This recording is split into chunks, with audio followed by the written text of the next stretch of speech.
7 voitures japonaises sous 15 000 € dont personne ne parle, par un mécanicien. Presque tous les mécaniciens que je connais conduisent quelque chose d'ennuyeux.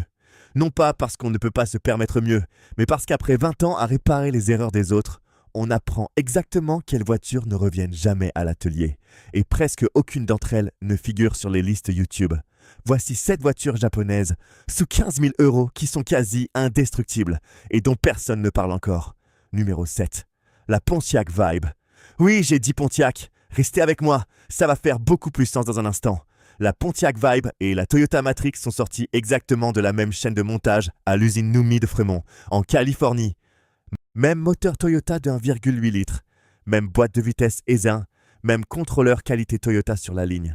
Les seules différences sont le badge sur le capot et la forme des pare-chocs. Cette différence de badge fait que la Vibe se vend environ 1500 à 3000 € de moins que la même voiture avec un logo Toyota dessus. On parle de 5 à 7 000 € pour un modèle 2009 ou 2010 avec 160 000 km. À ce prix-là, c'est l'une des voitures fiables les moins chères du marché. Un client m'en a amené une avec plus de 275 000 km.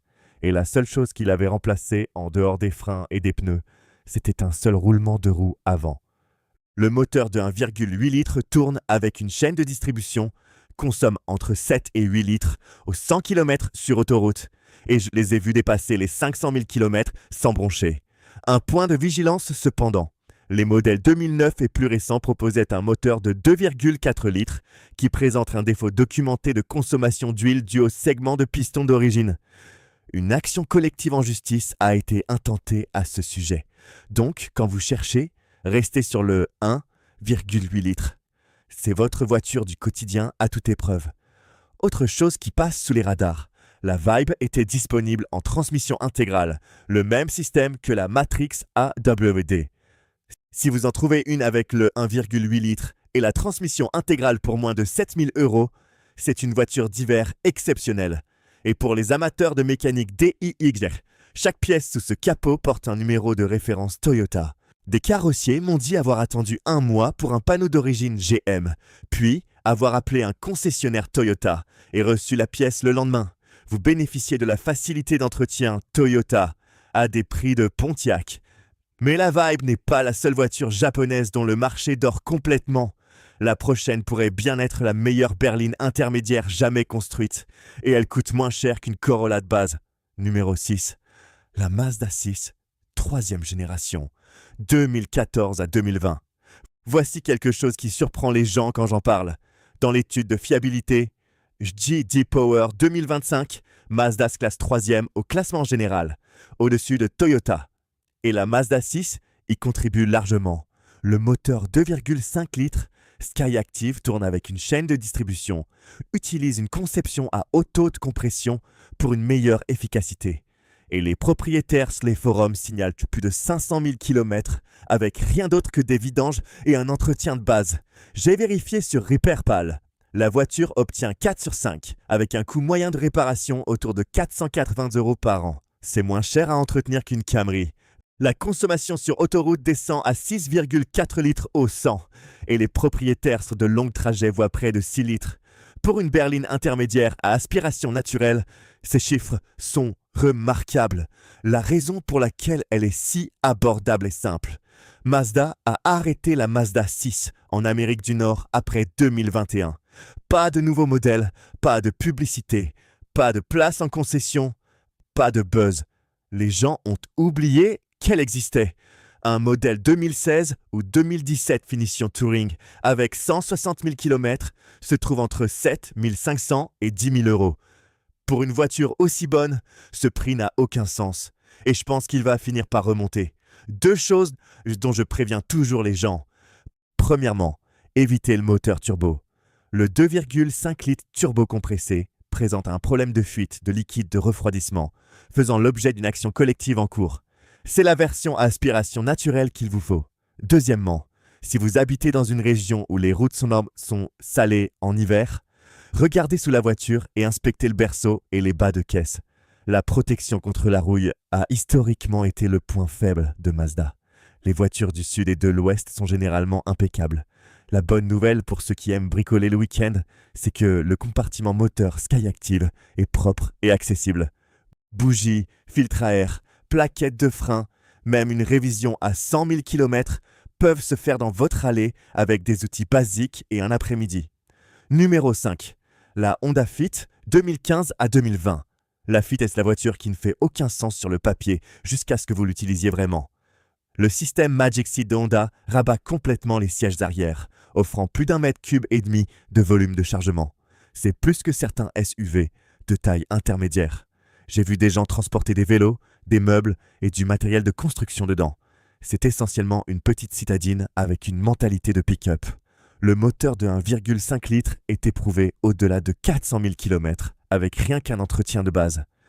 Consumer Reports a évalué les modèles 2018 à 2020 comme plus fiables que la moyenne et la consommation réelle se situe autour de 7 à 7,5 litres au 100.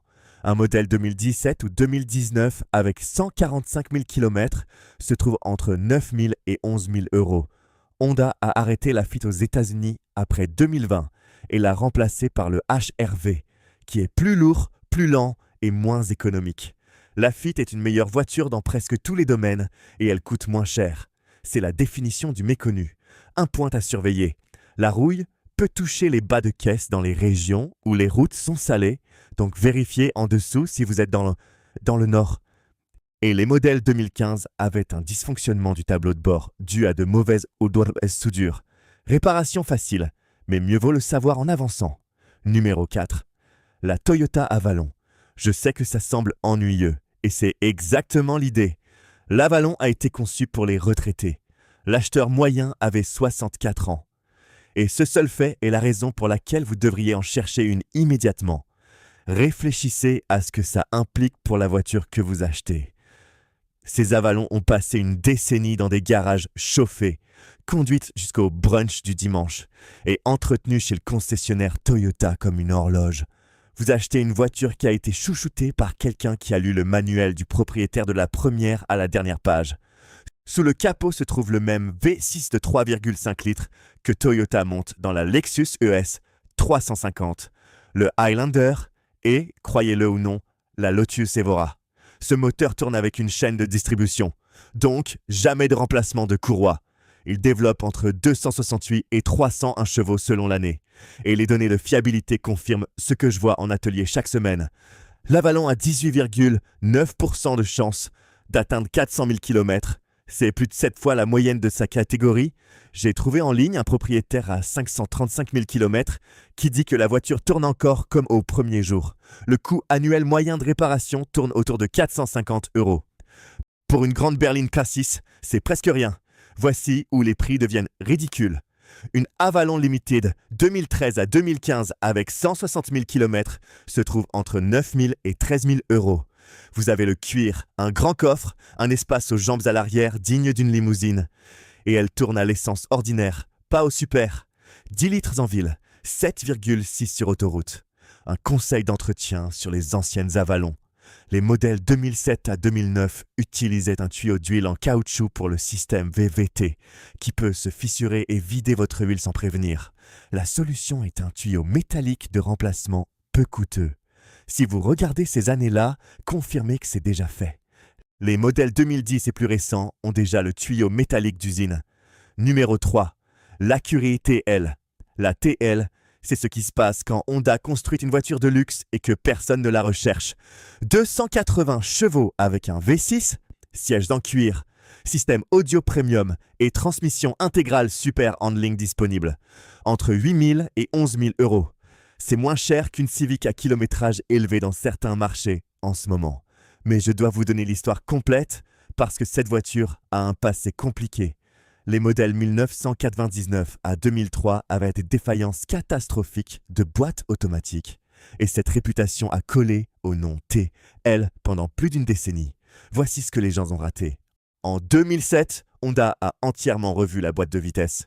L'automatique 2007 et plus récente s'est révélée très solide. Honda a réglé le problème et personne ne l'a remarqué parce que la mauvaise réputation était déjà ancrée.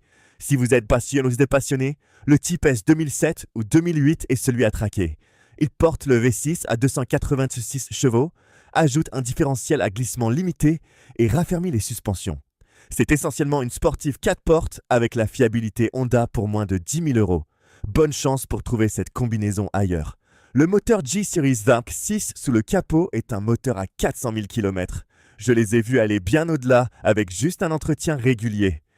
Et l'arme secrète de posséder une TL, c'est le prix des pièces. Malgré le badge Acura sur le coffre, chaque composant mécanique est tarifé comme une pièce de Honda Accord. Je dis à mes clients de contourner complètement le concessionnaire Acura et d'aller chez Honda. Même catalogue de pièces, tarif de main-d'œuvre nettement inférieur. 2 mises en garde. Évitez les modèles 2009 et 2010 en transmission intégrale. Le V6 de 3,7 litres de ces années présente un problème documenté de consommation d'huile et certains propriétaires ont eu besoin d'un remplacement complet du moteur. De plus, la TL exige du supercarburant, ce qui représente environ 500 euros par an de plus par rapport à une voiture à essence ordinaire. Prévoyez-le dans votre budget. Numéro 2. Le Subaru Outback 2015 à 2017. Je sais ce que vous pensez. Subaru est joint de culasse. Mais c'est l'ancienne histoire. Le moteur FB25 de ces années utilise une conception entièrement différente de ceux qui faisaient sauter les joints de culasse à tout va. Subaru a réglé le problème et le moteur lui-même s'est avéré solide. La vraie raison pour laquelle cette voiture figure sur la liste est simple. Transmission intégrale de série pour moins de 12 000 euros. Si vous habitez dans un endroit avec de la neige, du verglas ou des chemins de terre, l'Outback vous offre une vraie capacité en AWD sans payer le prix d'un crossover. La consommation est raisonnable, autour de 9,4 litres en ville et 7,3 sur autoroute. Et la carrosserie brake avale plus de chargement qu'on ne le croirait. Mais voici ma condition. La boîte C VT nécessite de l'attention. Subaru a étendu la garantie à 10 ans et 160 000 km sur ses unités, ce qui dit tout. Si vous en achetez un, changez le fluide CVT tous les 50 à 420 000 km. Pas l'intervalle d'usine de 160 000 km. Cette seule habitude fait la différence entre une super voiture et un casse-tête coûteux. Numéro 1. La Toyota Prius. Oubliez la consommation d'essence une seconde. Je sais, 4,5 litres au 100 en mixte. C'est absurde, mais ce n'est pas pour ça que je la mets sur cette liste. Je recommande la Prius parce que d'un point de vue purement mécanique, elle élimine presque tous les composants qui tombent en panne sur une voiture normale. La Prius n'a tout simplement pas de démarreur, d'alternateur, de courroie d'accessoires, ni de boîte automatique conventionnelle. Ces 4 éléments causent plus de mauvaises surprises en réparation que presque tout le reste que je vois en atelier. Et la Prius les supprime tous. Le système hybride gère tout électroniquement. Je sais quelle est la question. Et la batterie ? C'est là où la peur est bien plus grande que la réalité. Une batterie hybride Prius dure typiquement 240 000 à 321 000 km. Les chauffeurs de taxi et VTC dépassent régulièrement les 320 000 km sur le pack d'origine. Quand elle finit par avoir besoin d'être remplacée, une unité reconditionnée coûte entre 950 et 2500 euros posés. Pour quelque chose qui dure aussi longtemps, c'est une assurance plutôt bon marché. Consumer Report a donné à la Prius de 4e génération le score de fiabilité le plus élevé qu'ils aient jamais attribué à une Prius, n'importe quelle génération. Ce n'est pas rien. Et les économies de carburant s'accumulent plus vite qu'on ne le pense. À un prix de l'essence moyen, une Prius coûte environ 1 000 euros par an, en carburant contre plus de 1 700 pour une berline classique. Sur 5 ans, c'est près de 4 000 euros économisés. Peu importe ce qu'on dit du style de la Prius, ce calcul est difficile à contester. Un modèle 2014 ou 15 se trouve autour de 8 à 10 000 euros et un 2016 ou 17 tourne entre 10 000 et 13 000 euros. Les deux bien en dessous de notre plafond. Un point à vérifier sur les modèles de 3e génération. Après 160 000 km, des dépôts de carbone dans le système EGR peuvent provoquer un claquement au démarrage à froid. C'est nettoyable. Pas une sentence de mort, mais écoutez attentivement lors de votre essai. La 4e génération a pratiquement résolu ce problème.